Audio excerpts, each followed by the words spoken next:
So far, Cade and his friends have survived their first Warbulus adventure. They fought the Tyranids. They helped defend the monastery against the Tyranids with the help of the Sisters of Battle. Now, they have learned that the defense of Icar 4 was a mistake because it scattered Hive Fleet Kraken. And there are tiny little Hive Fleets now throughout the stars. Their second adventure will take place on a jungle planet where they suspect the Tyranids to be. They have just landed. This is not a good idea, Lynxfreak says, before he gives a deep sigh and takes a swig from his canteen. We're taking a quick rest break from the march, sitting in the jungle mud. All around, birds are chattering, whistling, and screeching in the trees. Flies the size of your thumb buzz past, and I bat one away that settles on my arm. Who can tell what I might catch if it bit me? Other insects flit across on the ground, brightly patterned wings, and a beagle bigger than my foot scuttles into the light on the far side of the track, 3 meters away. The air is sultry, soaking us in humidity, and our own sweat, which pours from every part of my body, even though I'm resting. What's not a good idea? I ask him with a sour look. Marching through this green hellhole, getting slowly eaten by flies, drowning in our own sweat and choking on sulfur fumes? I can't see why that's not a good idea. No, none of that, he says, waving a decisive hand. I'm talking about following this trail. Finding this trail is the only good thing that's happened since we made planetfall in this emperor-forsaken jungle world, I tell him bitterly, pulling my right foot off and massaging my blistered foot. It certainly beats hacking our way through the undergrowth. I mean, we've lost 8 men already in just 15 hours, drowned in swamps, fallen down hidden crevices, poisoned by spider thorns, infected by bleed eye and the black vomit, bitten by snakes and birds. Droken's lost his leg to some damn swamp rat thing. And we're all gonna die horribly unless we can find the outpost in the next couple days. Do you know why there's a trail here? Asked Lynxkrieg, glancing sideways at me as he sits down gingerly on a fallen log in his lean, muscled frame, showing that through the digging tightness of the sweat-sodden shirt. I don't know. Because the Emperor loves us, I said, teasing the sodden sock from my foot and wringing out the sweat and marsh water. Because creatures move along here regularly, he says, winking his nose at my menstruations on my feet. They travel along here frequently, thus forming the trail. Very interesting, I tell him dryly, slipping on my damp footwear. I learned that from hunting back home on the estate, he says sagely, screwing the cap back on the water bottle. I bet you did, I think to myself. Lindskrieg was once a baron on Corral and says that his political opponents fragged him good and proper, stitching him up for unlicensed slaving. He's never even been in the guard before the last chancers. So, whoever his enemies are, they must have scratched a few backs in their time.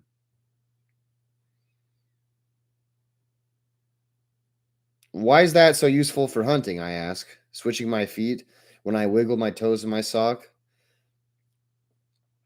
Because that's where to look for the prey, he says with an exaggerated patience, turning his hawkish features to look at me across his shoulder, his eyes giving me a patronizing look. But if you know that, I say slowly, little gears in my head beginning to whir into slow life, then don't the animals know it? The other predators do, he says quietly. What? I half scream at him. The other last chances around hurriedly glance in my direction, hands reaching instinctively for las guns. You mean that? That things will be hunting along here? That's right, Lynxkrieg says with a slow, nonchalant nod. Did you think of letting the colonel know that? I ask, desperately trying to keep my temper in check. Oh, I am very sure he knows, Lynxkrieg says, taking off his helmet and rubbing the sweat off in his long hair. He has the look of a hunter about him, does our colonel. He has the look of the hunter about him, does our colonel. So we must be safer here than in the jungle, I say, calming down a little. I mean, remember you saying before that the largest predator needs a wide territory? So there can't be that many around.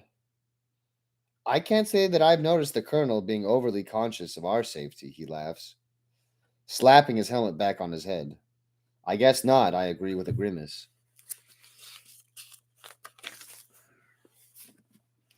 Rest break over, I hear the colonel shout from further up the trail.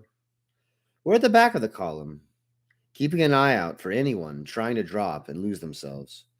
That said, the colonel knows anyone dumb enough to drink, to think that they can do it alone on a death world, is better off lost. Most animals only kill when they're hungry, isn't that right? I ask. No, he says, shaking his head vehemently. Most predators only eat when they're hungry. Some kill out of sheer maliciousness, while some of them are highly aggressive and will attack anything they see as a threat in their territory. By threat, I say slowly, pushing my pistol holster further around in my belt to stop it from slapping on my sore thigh. You wouldn't mean 200 armed men marching along your favorite hunting ground, would you? Well, I couldn't answer for the local beasts, he says, with a smile. But back in Corral, there's a massive cat called a hookfang, and it'll attack anything man-sized or larger it sees. I can't see any hunting beast trying to survive on a death world being any less touchy. We march on in silence, and the clouds open with a fine drizzle of rain. It's been near constant since we landed yesterday, except for the last past hours. I let my mind wander, forgetting the fatigue in my legs, by thinking about our mission. We've come to False Hope, the rather depressing name of this world, because all contact has been lost with the outpost. Nothing at all from 200 inhabitants. The place is called False Hope because the men who originally landed here suffered a warp engine malfunction and were unceremoniously dumped back into real space. The ship was badly damaged by the catastrophe, and they thought they were doomed until they happened across a habitable world. They managed to land safely and set up a camp. A Navy patrol vessel came across their auto distress call 75 years later, and the landing party found nothing left except the ship, almost swallowed up by the jungle. Apparently, the captain had kept a diary, which had told how 500 crew had died in about a year. He was the last to go. The final line in the diary went something like, "It appears that we thought that this was our salvation, and it turned out to be nothing but false hope." The name just kind of stuck, I guess. I learned this from one of the shuttle crew, a rating called Jameson. Quite a nice guy, really, despite him being Navy. We got on a whole lot better than the regular ratings do, and a lot better than we do with the officers. I guess it's because most of them never wanted to be there either, just caught up in the press gangs. Still, they soon get it bludgeoned into their heads by the superiors that the Navy is better than the Guard. I don't know how long the enmity between the Navy and the Guard has lasted, probably since they were split up right after the Great Heresy. That was one of the first things I learned when I joined the Imperial Guard. Navy and Guard don't mix. I mean, how could you respect the Navy when you think they deal with anything just by stopping the threat before it reaches the planet? Half the fragging time, they don't even know there's a threat until it's too late. And their answer is to just frag everything to the warp and back from orbit with their big guns. I'm no strategist, but within the Guard, to fight the ground wars, I reckon the Navy would have to be next to useless. All they're good for is getting us from one war zone to the next, relatively intact. The rain patters irritably across my face. There don't seem to be any storms here, but there's an almost constant shower, so it's next to impossible to keep anything dry. Some of the men have complained about finding pungent smelling mold growing in their packs. It's that bad. Anyway, we've lost contact with False Hope Station, and the Colonel, whoever thinks the mysterious we is, think that the Tyranids might have been here, just a little ship. It's blatantly obvious that nothing as big as a hive ship has got there, otherwise the whole planet would be stripped by now. They'd be having a total banquet with all those different animals to eat up and mutate. But the Colonel reckons where you got a few nids, more will follow soon after. I know that from Icar 4 and Deliverance. They send out scouts. On planet side, they use slippery fraggers, we call lictors, to find out where the greatest concentration of prey is. These lictors, they're superb predators, they say. It's been reckoned they can track a single man across a desert, and if that isn't bad enough, they're deadly, with huge silent claws that can rip a man in two, fast as lightning too. When they find somewhere worth visiting, then the rest of the swarm comes along to join in the party. Don't ask me how they keep it intact with all these scouting fleets and beasties. They just manage it somehow. If there are Tyranids here in the Typhoon sector, it's our job to hunt them down and kill them before they do their transmitting again or whatever it is they do. If we don't, the Colonel informs me, there's going to be upwards of 100 hive ships floating this way in the next couple years, gearing up to devour everything for 100 light years in every direction. Cage! Lynx Creek hisses in my ear, breaking my reverie. What? I snarl, irritated at him by derailing my thoughts. Shut up and listen!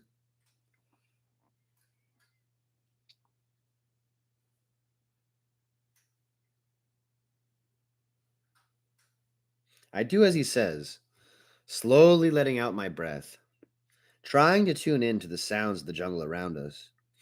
I can just hear the pattering of the rain on leaves and splashing onto the muddy trail, the slack wind sighing through the treetops around us. I don't hear anything, I tell him, after a moment or so of standing around. Exactly, he says with an instant nod. This whole place has been screaming with insects and birds since we landed. Now we can't hear a thing. Sergeant Bexbauer, I call to the nearest man in front of us, who stopped and is looking at us, probably wondering if we've decided to make a break for it, despite the odds against surviving for long in this place. Go get the colonel from the head of the column. There might be trouble coming. He gives a wave and then nods off, stepping up the trail, tapping the guys on the shoulder as he goes past, directing them back towards with a thumb. I see Frank's among them, and he breaks into a trot and starts heading towards us. He's jogging through the rain and puddles when suddenly his eyes go wide and his mouth opens to scream but doesn't utter a sound. He tries to stop suddenly, and then his feet slide out from underneath him, pitching the sergeant onto his back in the mud. I heard a strangled gulp from Lickskrieg and look over my shoulder. My heart stops beating for an eternity at what I see. About 50 meters behind us, poking from between the jungle trees, is a massive reptilian head, almost as long as I am tall. Its plate-sized yellow eye is glaring straight back at us. Black pupil, nothing but a vertical slit. Stay still, Lickskrieg tells me, out of the corner of his mouth. Some lizards can't see you if you move. A trickle of sweat runs down my back, chilling my spine and making me want to shiver. What the frag do we do? I ask in a strained voice, slowly edging my hand towards the las pistol hanging at the holster of my belt.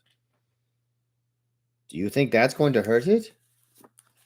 The beast stamps forward 2 paces, massively muscled shoulders bending aside the trunks of 2 trees to force its way through. It's covered in scales the size of my face, green and glistening, perfectly matching the round, rain-drenched leaves of the surrounding trees. The camouflage is near perfect. We could have walked right past it for all I know. It takes another step, and I see its nostrils flaring as it sniffs the air. Any chance it eats bushes and stuff? I whisper to Lickskrieg. Not particularly hopeful. As if in reply, the creature's huge jaw opens, revealing row after row of serrated teeth, obviously used for stripping flesh and crushing bones. I don't think so, says Lickskrieg, taking a slow step backwards, shuffling his foot to the mud rather than picking it up. I follow suit.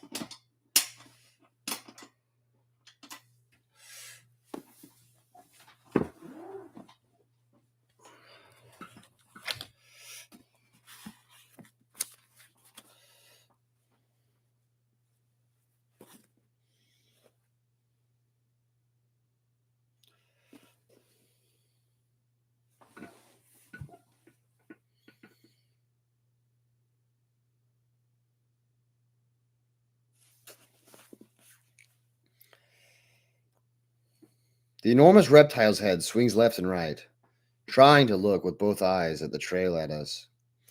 It gives a snort and then breaks into a waddling run on its four tremendous legs, its thick hide scraping bark off trees along both sides of the trail, its tail swinging in an arc from side to side and smashing through branches as thick as my arm.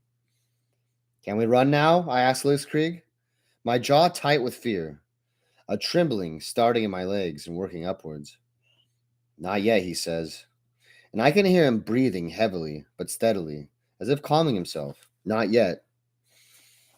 This thing's pounding down the trail at us, gathering momentum, and I feel the ground shuddering under the impact of its huge weight. It's bigger than a battle tank, easily 11 meters long, including its tail. I hear its deep breathing, a constant growling, growing louder by the second. It's speeding up now moving about as fast as a man can comfortably run, and still getting faster. It's only about 10 meters away when I feel Lickskrieg moving. Now, he bellows in my ear, moving me sideways into the tree line, standing on top of me and knocking my breath out. Our predator's head swings in our direction and snaps its jaw at us as it charges past, but it's going too fast to stop. As it thunders along the trail, we pick ourselves up and jump back to the track. I've already learned that it's suicide to lie around in the undergrowth on false hope. Ahead of us, the other last chancers are scattering like flies from a snapping grell, leaping in every direction, some of them turning to try to outpace the beast. I see Franks dodging to one side, but the creature's tail lashes out, crashes across his chest, flinging him bodily through the air for a dozen meters before he thumps awkward against the tree trunk. The sound of lasguns crackle up ahead, and I pull my pistol from its holster and began snapping off shots at the beast's hindquarters, the flashes of laser impacting on its thick hide with little visible effect. Lickskrieg is snapping off shots from the hip with his lasgun too, as we hurry side by side after the reptile. The lasgun fire increases in intensity, accompanied by screams of pain and shouts of terror. It's hard to see past the vast bulk of the monster. All I can see are half glimpses of guardsmen dodging to and fro. Now and then, one of them is caught up in the beast's immense jaws, crushed, and tossed aside or cleaved in half by its huge fangs. It's still thundering along, and I see a clawed foot descend onto the beast of a trooper, trying to crawl to the bushes, flattening him in an explosion of pulverized organs and splashing blood. Any smart ideas? I shout to Lickskrieg, stopping and trying to level a shot at the beast's head as it snakes from side to side. Run away? He suggests, stopping next to me, pulling the power pack from the bottom of the las rifle. He glances around as he slams another one home, perhaps looking for inspiration. Las fire isn't having much effect. We need a hit and run, he says, unhooking his bayonet from his belt and twisting it onto the mounting of his lasgun. Hand to hand? I thought. Was it Cronin that had gone mad? I shout at him. Hand to hand? I thought it was Cronin who had gone mad, I shout at him, my head faltering at the thought of voluntarily going any nearer that murderous mass of muscle and teeth. Work a blade under the scales in the direction of the head and just push deep, Lickstreak says with a grin, obviously relishing the whole situation. Before setting off along the track, at least a half a dozen mashed corpses litter the trail now, and a few more men lie battered, groaning in pain. The monster has stopped its rampage now, and is standing foursquare on its head lunging forward at the guardsman in front.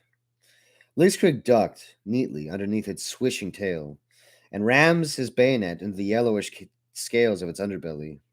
I see him spread his legs wider and brace himself. And with his teeth grit.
Yeah, it's a challenge, I think, getting the voices down for all of them.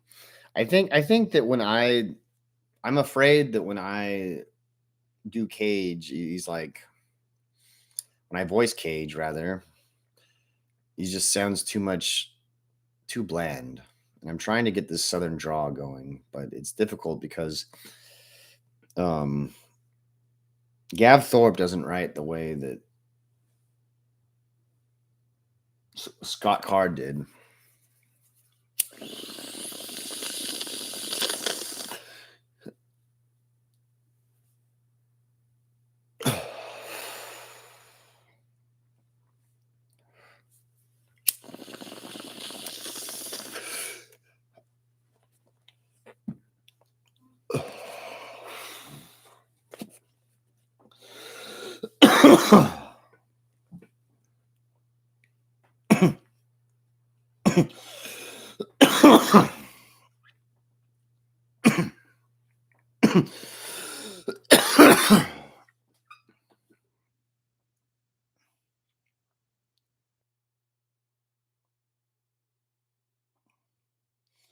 Lickstreak ducks directly underneath its swishing tail and rams his bayonet in the yellowish scales of his underbelly.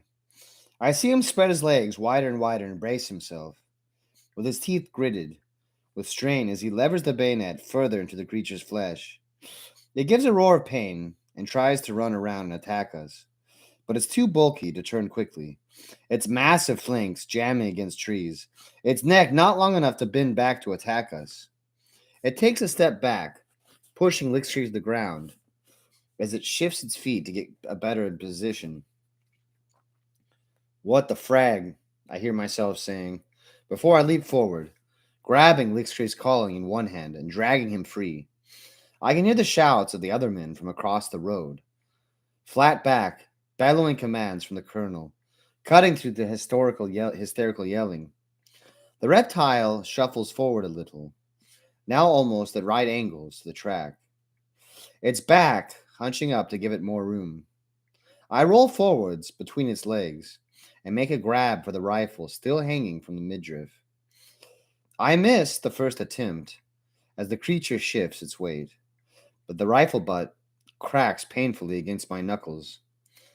Spitting incoherent curses, I duck forward again, narrowly stepping aside as it backs up once again, and manage to get, in one hand, on the lasgun. I put my shoulder to the stock and heave upwards, straining every muscle in the back of my legs. My feet slipping and sliding. My feet slipping and sliding in the feet. I dare say already we are at 4 typos in this book, at least. Most of them are just misplaced apostrophes, which I cannot forgive.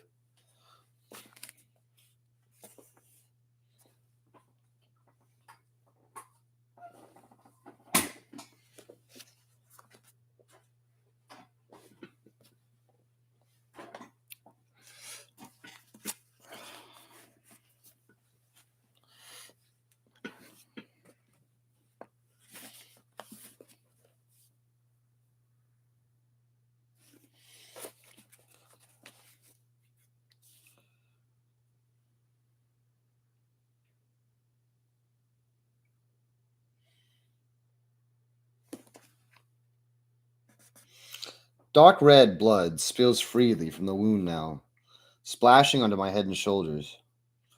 The lizard's heaving itself backward and forward, leg and left and right, trying to angle its head.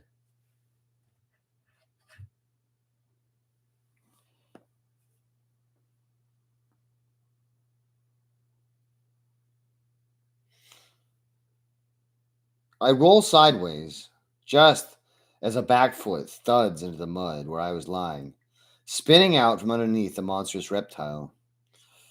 I'm covered head to toe in mud and blood, spluttering and spitting dirty water from my mouth.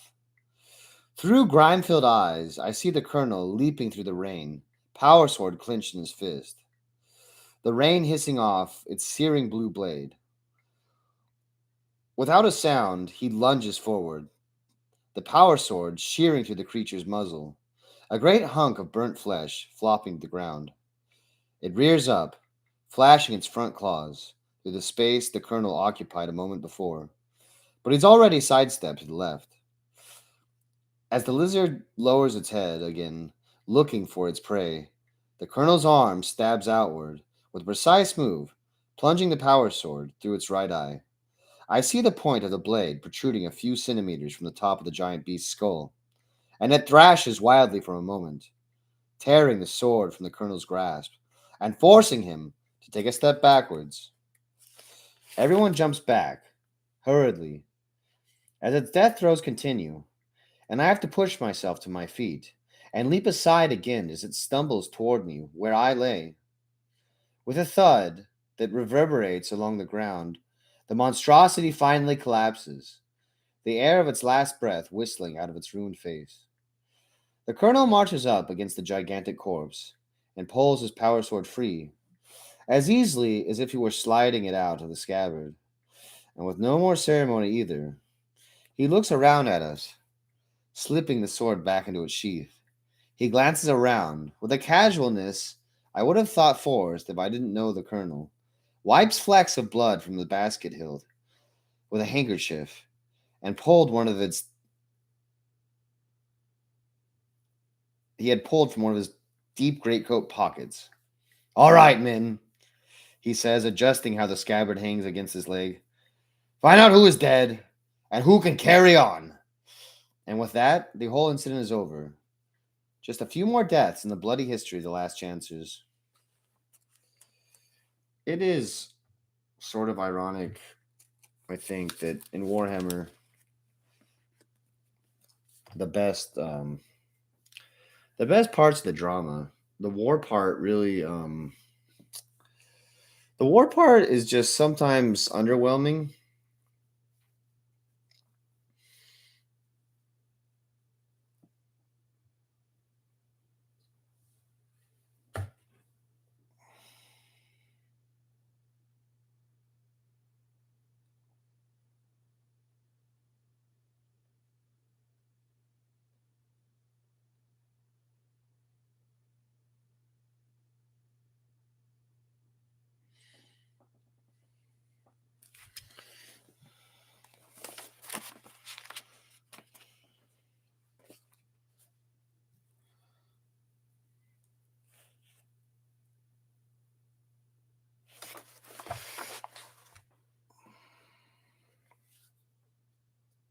glad I never had to go to a fucking jungle. I would just hate to be there. I almost think that, I mean, part of the reason it's so nice to be fighting in the desert is it's so sterile. You got to worry about getting water there, but you don't have to worry about, like, I mean, camel spiders are bad, but I've seen them and they're not that bad. They won't kill you.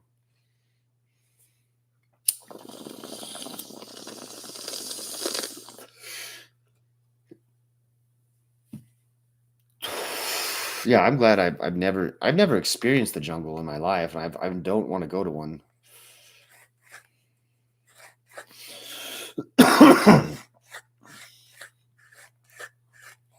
But I might not even be able to go to a jungle before long. I mean, now, I mean, I understand the savannah is different than the jungle, right? But aren't there jungle lions and jungle tigers, or maybe there's just jungle panthers?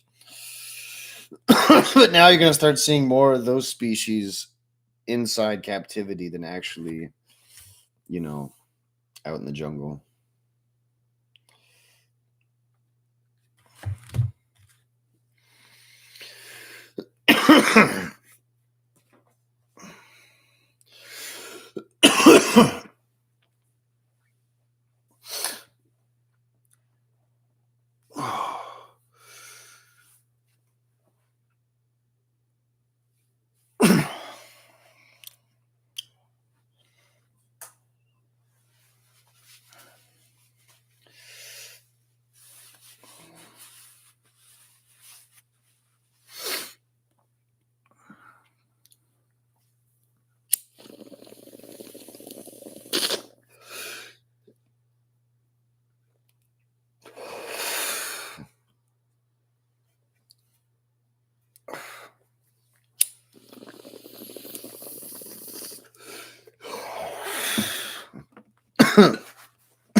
We stumble into False Hope Station later the same day, just as the sun is setting. 1 minute, we're in thick jungle. The next, there's a rough pathway and buildings to either side. The whole outpost is covered with vines and trailing leaves, woven around the walls and roofs of the rock-reach shelters, a near continuous mass. What passes for roads are little more than rough mud tracks, the odd slab of stone showering through dense moss underfoot. There's no sign of life at all, just the normal sounds of the jungle. It looks like a ghost town, deserted for a white, succumbing to the eternal predations of the surrounding plants. It's eerie, and I shiver, despite the boiling heat. It's like the people here have disappeared, snatched up by the hand of an unknown god. Something unholy is at work here. I can feel it in my bones. Deciding to see if there's anyone around, I force open the nearest door, leaning into a square building just to my left. Inside, it's dark, but from the fitful light coming from the doorway, I can see that the building is deserted. There are a few scattered pieces of furniture, hewn from wood, probably from surrounding trees. I see a fire pit in the middle of the one roomed quarters, but the ashes inside are sodden with rain, dripping from the imperfectly covered chimney vent above. As I skulk around in the darkness, my foot sends something skittering along the floor. I flounder around for a moment to recover whatever it was I disturbed, and my hand comes to rest on something vaguely oval and leathery. I bring it outside to have a look, where Cronin and Gappo are waiting, supporting the half-dead form of Franks. The sergeant didn't seem too badly hurt from his encounter with the lizard, just a bruised back and a few broken ribs. But a couple of hours ago, he began to get feverish. The lacerations on his chest began to mortify. You can smell the disease from several paces away. He's only half conscious. His moments of lucidity separated by fever-induced delusions and mumbling. He keeps asking for food, but I don't think it's because he's hungry. More likely memories of his time on Fortuna, coming back to life in his head. He sounds stuck in the past at the moment, replaying what was probably the most important event in his life over and over again. The object in my hand is about 30 centimeters long and looks very much like a bunch of dead leaves, connected together at one end by a small bundle of fibers. What's that? A small plant or something? Gambo says, peering over my shoulder. Whatever it is, it can wait, I tell the ex preacher. We need to get to the wounded, and we need to get them to the infirmary as quick as possible. Dropping the strange object in the mud, I grab Frank's legs and heave them onto my shoulder. The other two have an arm each around their necks, and we carry him towards what looks like the center of False Hope Station. The colonel is there, directing squads to fan out and search the ghost settlement, which is what it looks like at the moment. The two other wounded, Oklar and Jeremis from Frank's squad, have been propped up against the wall of this largest building. Oklar nursing the stump of his left leg, Jeremis holding a ragged bandage to what's left the side of his face. We left the corpses of 7 other men back there. Where's Droken, sir? Where's Droken, sir? I asked the colonel as we step off a side street into the central square. He died of blood loss before we arrived, he says calmly. He nods to the building where Oklar and Jeremis are. That should be the station's main facility, where we will find the infirmary, communications room, and supply store. Get the wounded sorted out, and then see what you can find that might tell us what has happened here. It's with a start that I realized that I'd completely forgotten we were hunting Nids down here. And there was me just barging into a place without even checking what was inside. I almost deserved to have my head clawed off for being so stupid. I see now that the colonel's ordered a fire sweep of the settlement to make sure that there isn't anything nasty still lurking around, and he expects me to sort out the control center. I shout for 5 survivors of Frank's squad to follow me before touching an open rune on the door or control panel. With a hiss, the portal slides out of sight, letting the twilight spill into the corridor beyond. I pull my las pistol from its holster and peek around the corner, seeing nothing out of the ordinary. Just a plain rockcrete floored corridor stretching away into darkness, a couple of doors in the wall about 5 meters on either side. Well, power's still working, I hear Crunch say loudly from behind me. I curse inwardly when I realize he's one of the men still alive. We call him Crunch for his total inability to sneak around anywhere. He'll always find a twig to tread on, a piece of razor wire to get snagged on, or a glass crucible to knock over, even in the middle of a desert. Just the man I need to slip undetected into a potentially hostile building. Crunch, you stay here and watch the entrance, I tell him, motioning the others inside with a wave of my las pistol. He nods and stands to attention by the side of the door, las gun in the shoulder arms position. At ease, trooper, I say to him as I step past, and I hear him let out a sigh and relax. Shaking my head in irritation, I sneak down the corridor and half crouch. I can see the artificial light under the door to the right, while a quick check of left-hand door shows that the lock has been activated.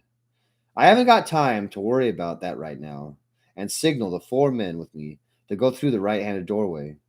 Inside is a small administration room, illuminated by a yellow light strip halfway up the far wall. A portable terminal is next to the door on the rickety-looking wooden table, its screen blank. The interface pad carefully stowed in the recharging pouch on the left side of the storage banks. I make out a mental note to come back and try to start the machine up once we've ensured the rest of the building is clear. There's a rack of record scrolls on the other side of the doorway, and I take out the one nearest the bottom, which should be the most recent. It's written in what looks like to be Technolingua, the code used by the tech priests, and I recognize the date on the top left corner. It's about 40 days old, give or take a few days, so it's safe to assume that whatever happened around roughly 6 weeks ago, unless there's another reason why they stopped making records before then. Remembering the crew of the ship that discovered False Hope, I wondered if the people in the research station weren't just killed by the denizens of the horrible world they lived on, rather rather than there being any Tyranids involved. That didn't make a careful sweep of the building any less necessary. The next 5 rooms we checked turn out to be dormitories, each with 4 bunks, though there's no actual bedding to be found. There's no sign of any particular belonging at all, reinforcing the spookiness of the abandoned settlement, making the hairs on the back of my neck stand up as we look around. Life, like in a graveyard or something, all we keep finding are the same fibrous pods that I picked up on the first building on the outside. By the time we've exhausted our search along the corridor, there's a pile of 20 or so by the main entrance. I don't know why they've been left behind with everything else that has been missing, but that's a puzzle to sort out at another time. There's more urgent matters, like making sure I'm safe. At the other end, and with all of the routes explored, I turn my attention to the locked door. I study the locking mechanism, which is a number pad next to the door, and it looks like there's no chance of trying to work out what the cipher is. Ah, frag it, I declared to the galaxy in general, and loose off a bolt from my pistol to the panel, which explodes in a shower of green sparks. I hear the noise of something heavy dropping on the other side of the wall, and make a push to the door, which swings outwards easily. I peer inside, Laz pistol held readily, crouched to duck back out of sight in an instant. Inside are more terminals, although these appear to be wired in, standing on Raw Creek plinths along the walls of a room roughly 20 meters long and 10 wide. There's another door at the far end, already open, and through it I can see more lights and 2 rows of beds. Everything is totally still, no noises except those filtering in from outside, no signs of movement or any kind of life. Dead, a worried part of my mind tells me. There's a closet door to my right, and I decide to check there, not wanting to leave a potential hiding place behind me. The large room we're standing in is obviously the main control chamber, probably where the communications array is. We slip through the door to the right, las weapons at the ready, but there's nobody outside. The side door leads us into a wide space filled with metal cages on wheels, each full of boxes marked with an imperial eagle and notations of shipping dates and so on. This is the storeroom, obviously, and it appears that there's the usual combat rations, water purification tonics, spare uniforms, and some technical equipment. The cages are all still closed with simple padlocks, and so it doesn't look like anything has been taken by force. That probably rules out pirates, which is one of the thoughts that occurred to me when looking into the sleeping chambers, which seemed like they might have been looted. Okay, let's check out the ward, I tell the men, pushing my way past. 2 of them hang back, covering us with their las guns, while the others stand on either side of the door. I take a quick peek inside and see that the beds are all empty, 10 of them, each on each side of the narrow room. I duck through the doorway and scuttle behind the nearest to the right, waving the other 2 with me. Donaldson and Fredericks to the left-hand side, glancing behind me to check the troopers behind me have followed us to the door. I began to creep along the space between the first 2 rows of beds, keeping bent, las pistol pointed in front of me. We're about halfway along, 7 or 8 meters from the door, when movement to my right catches my attention. At the far end of the room, there's an archway leading to some kind of antechamber, and I think I can see something moving about inside. I shuffle to my left to get a better view and see a high desk inside a small room. In front of a tall bookshelf filled with tons with tomes and rolled parchments. I can hear something scraping on the floor, perhaps trying to keep out of sight behind the desk. I gesture with my thumb towards the archway, and Fredericks gives me a nod and begins to slink very slowly towards it, lasgun cradled across his chest. My breath is coming in shallow gasps at the moment, my whole body tensed and ready for action. I can hear my heart beating, the blood coursing through my ears like the rush of a waterfall. It seems like an eternity is passing as Fredericks makes his way crabwise towards the other room. There's movement in there again, and we all react at the same time. A sudden torrent of las fire flashed into the archway into the room. The air is filled with the crackling of energy. My heart is hammering in my chest, glad for the sudden release. And I can hear myself growling between gritted teeth. There's a shrill screech from the room, curses. Stop shooting! Emperor, damn you! I hear a high pitched, strained voice cry out of the antechamber. The three of us exchange startled glances. Who are you? I shout back, aiming my pistol into the far room in case a target should present itself. I'm Lieutenant Hopkins, the voice calls back as he shuffles into view, hands held high above his head. He's a little older than me, scrawny looking, with lank hair and a scrangly beard on his cheeks and chin. He's wearing a crumpled uniform of some sort, dress jacket, a deep red with white breeches, and knee-high black boots. He has a slightly tarnished epaulette on one shoulder, the frogging hanging from it frayed and lackluster. I relax only a little and stand up, still pointing the las pistol at him. He grins when he sees our uniforms, lowers his hands, and takes a step forward. Stay where you fraggin' are, I shout, taking a step towards him, las pistol now leveled at his head. Are you Imperial Guard? Which regiment are you from? He asks, voice trembling. I can see his whole body shaking with nerves, obviously distressed that the people he thought were his saviors might still turn out to be his killers. It's okay, I tell him, lowering my pistol, although I leave the safety latch off and don't holster it. We're from the 13th Penal Legion, Colonel Schaefer's last chancers. Penal Legion? He asks vaguely, lifting his peaked cap and scratching his head. What the hell are you doing here? I think that's a question you should be answering, I tell him. Donaldson brings Lieutenant Hopkins from where he's been guarding him in the administration room. I sat with the colonel and Sergeant Broker and Royalston on the command center. He looks around curiously, seeing the terminals we've managed to reactivate. It's pitch dark outside. All I can see through the small windows are reflections of the interior of the command room. Even though the thick walls, even through the thick walls, I hear the constant chirruping of insects and the occasional screech of some nocturnal bird or whatever. You are Lieutenant Hopkins of the False Hope Garrison Company, the colonel says. I am Colonel Schaefer, commanding the 13th Penal Legion. I would like an explanation of what happened at False Hope Station.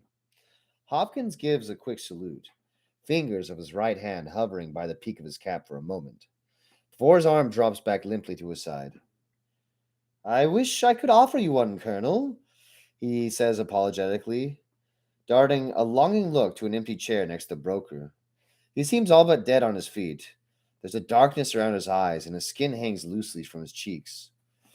The colonel nods towards the seat, and Hopkins sits down gratefully, slouching against the high back of the chair with visible relief. I wave Donaldson away and turn my attention to the colonel. His ice blue eyes are fixed on Hopkins, looking right inside him, trying to work out who the man is. Records show that the last count, there were 75 guardsmen and 148 civilians on False Hope Station, the colonel says, glancing at the data sheet at his hands. Now, there is only you. I think you would agree that this situation demands investigation. Hopkins looks helplessly at the colonel and gives a weak shrug. I don't know what happened to the others, he says miserably. I've been stuck here on my own for 35 days now, trying to work out how to get the communications assembly working.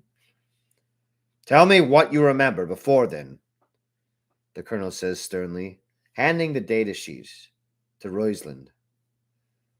I was ill in the infirmary, Hopkins tells us, looking through the doorway towards the ward where Franks and the others are now safely tucked in.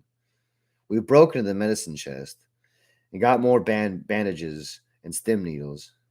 None of us is a medico, so it's down to the emperor it's down to the emperor where they live or die. I'd come down with blood poisoning, a local plague we call jungle flu. I've been leading an expedition through the sulfur marshes about 20 k's west of here, and I caught a dose. The men brought me back. I remember Physician Murray's giving me one of his elixirs, and then I must have fallen unconscious. When I woke up, the place was as you find it now. Before the expedition, says the colonel, his gaze never wandering for a second. Was there anything untoward happening? Was there any sign of danger to the settlement?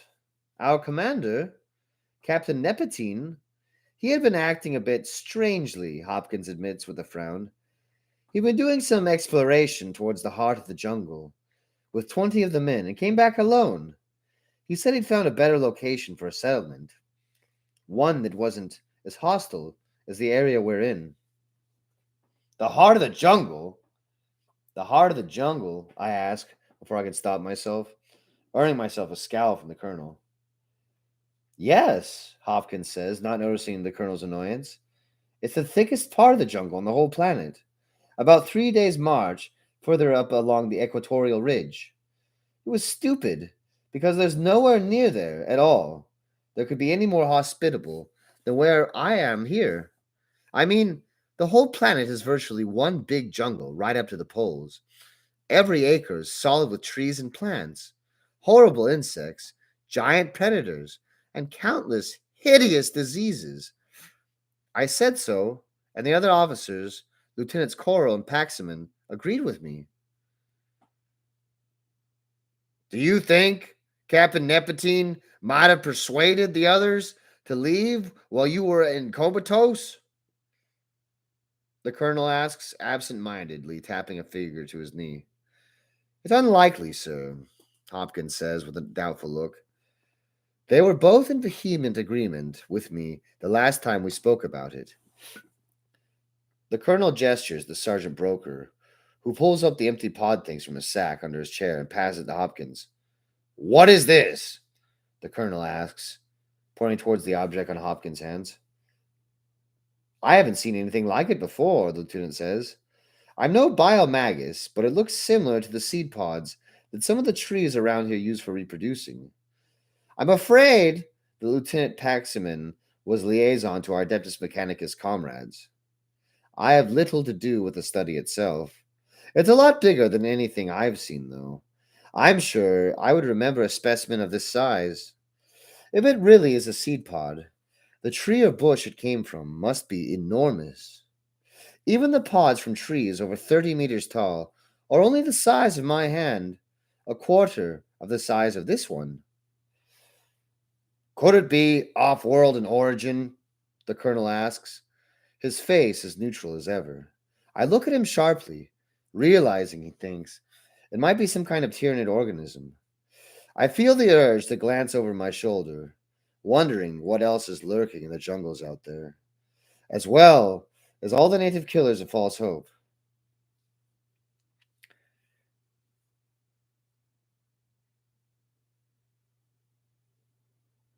I suppose it could be, but I can't say one way or another for sure, Hopkins tells us with a sorrowful look.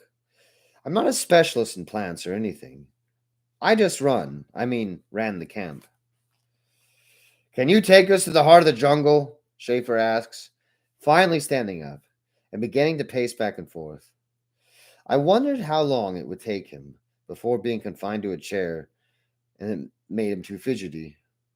He's obviously concocting some kind of plan. Otherwise, he'd be content to just sit and ask questions. I could lead the way, Hopkins admits with a shallow nod of the head. But, the colonel adds, all the heavy duty exploration equipment is gone, he says with a grimace. I checked before, thinking same as you, that I could go after them.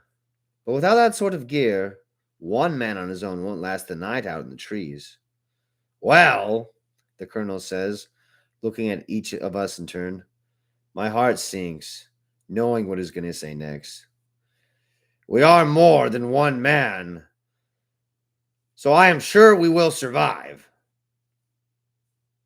Sir, I interject, what about the wounded? They won't be able to take another trip in the jungle.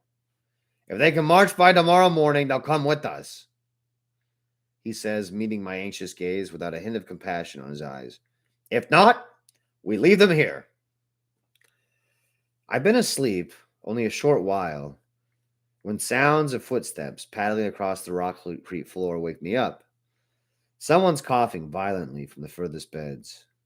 Near the chamber where we found Hopkins, I'm bedded down in the control room with Cronin and a couple of the sergeants, ready to act if any communication comes down from our transport from orbit.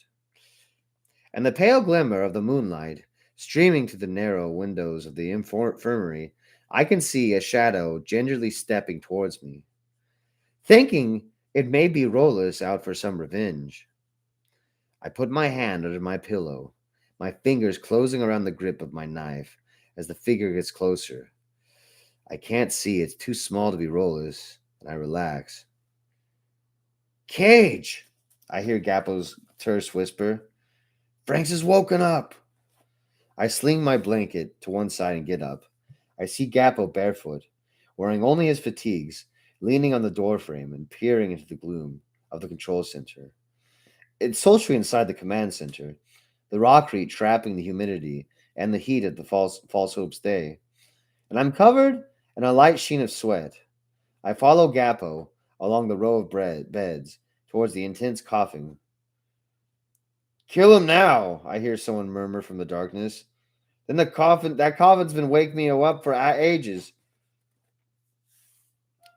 Drop dead yourself, I snap back, wishing I could identify the culprit, but it's too dark. Franks looks a state, his face doused in perspiration.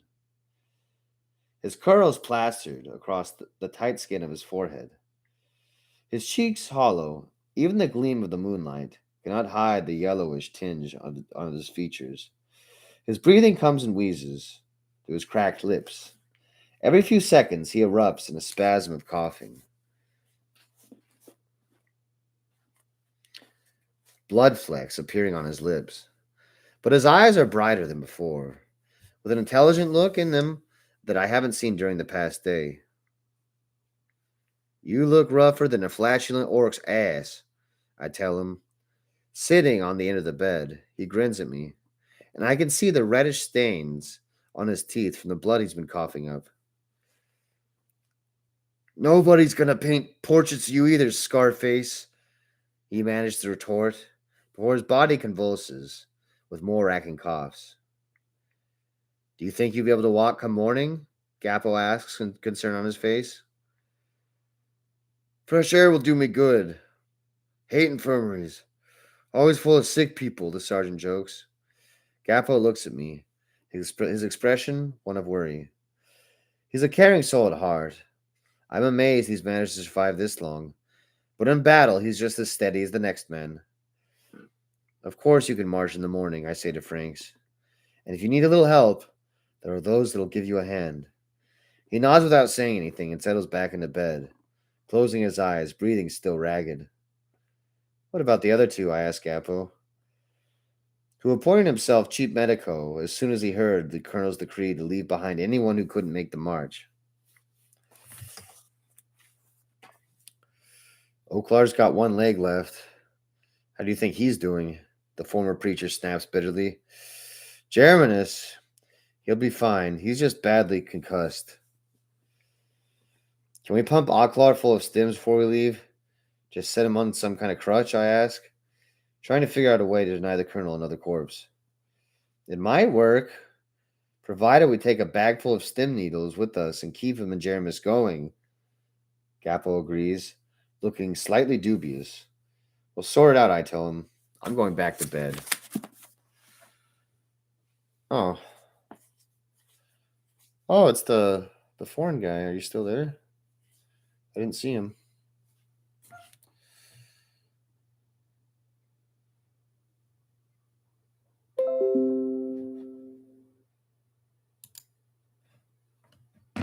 I missed him.